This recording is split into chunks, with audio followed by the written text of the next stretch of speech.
Hello guys, coming back at y'all with another Commander Deck Tech video. This time we're going to be going over something that my patrons voted on. If you're not familiar, every single week I do a couple of polls, one for my Commander Deck Tech videos and one for my Commander Tips videos. My patrons over at Patreon then vote on whatever Commander option they want me to do a video on. Gave them some options here for this week's Commander Deck Tech video, and they wanted me to do Keranos, God of Storms. Keranos, God of Storms is 5 mana and Izzet colors for a 6/5 legendary enchantment creature god who is indestructible. As long as your devotion to blue and red is less than 7, Keranos isn't a creature. You reveal the first card you draw on each of your turns. Whenever you reveal a land card this way, you draw a card, and whenever you reveal a non-land card this way, Keranos deals 3 damage to target creature or player. This is a very good engine here, very consistent. A lot of people hate drawing into lands, so at least you get to draw another card. If it happens to be another land, then oh well, at least you got to draw an additional one. And if you draw a non-land, you just get to lightning bolt something. Now I really do like Keranos, but unfortunately he's not as strong as some of the other Izzet commander options, and that's even considering the fact that the gods are really powerful. I mean, having devotion to red and blue equal to 7 means that he's an indestructible 6/5, which can be a pretty big deal playing against other decks. Usually when you want to go with blue-red, you're going to go with some hardcore control. You don't always have the best creature presence, so having an indestructible creature out there makes it a lot easier on you. Now, I'm not going to lie to you, this deck isn't super synergistic. You're not going to see a lot of things that are going to just work out well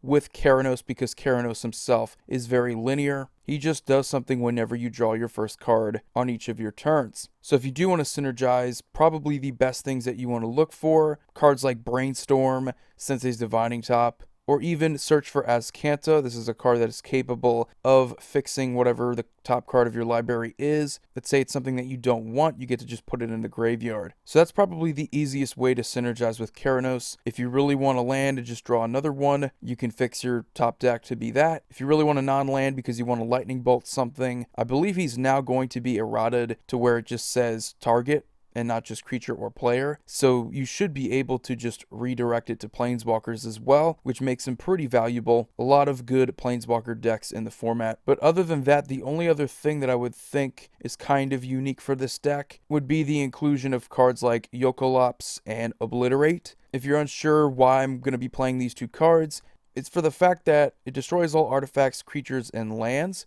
Both of them pretty much do the same exact thing. Obliterate just can't be countered. So you're doing this so that your Keranos is still out there, because even if he is a creature, he's still indestructible. So neither of these are going to deal with him, but pretty much everything else is destroyed. Your opponent's lands, your lands. But you do have a decent engine where you can just start lightning bolting stuff on your turn when you draw your first card, which is pretty nice. It's a funny interaction. It's not too terribly strong, but if you start drawing into lands, you have a decent card draw engine that your opponents probably don't have, which is the cool thing about those two cards, is the fact that if you want to put a lot of good enchantments in here, those two do get around destroying those, so you can just leave something else out there like your Search of Azcanta, or even a Fevered Visions if you want to go with a theme of burning your opponents. You're going to be giving them card draw, but also punishing them for having a much larger hand. The rest of the deck is pretty much going to be good stuff, is it? And if you're unfamiliar with what that looks like, we're just going to go over some decent creatures, some decent good value Izzet stuff here. Jory and the Ruined Diver are going to give you some more card draw whenever you cast your second spell each turn. Really good in control where you can just easily cantrip into another cantrip and then draw some more cards. We have Dominus of Realty, which kind of serves another purpose. Not only is it a pretty good creature, but you have technically 10 devotion here, 5 for red, 5 for blue, going to guarantee that Keranos is a creature, because that is a ton of devotion for him. We also have Molech Izzet Paragon. You play with the top card of your library revealed. Very good synergy with Keranos, so you know exactly what the top card of your library is going to be. You want to lightning bolt somebody, or you want to draw another card, and you also get to cast your instants. And why not play both Niv Mizzets? Technically the Fire Mind is a little bit better, so you do have combo potential, but I don't believe I'm going to be playing any of the combos in here. These are just decent value creatures, and Izzet give you the ability to continue burning your opponents if you want to, and also give you more card draw. And of course, probably one of the best good value Izzet creatures now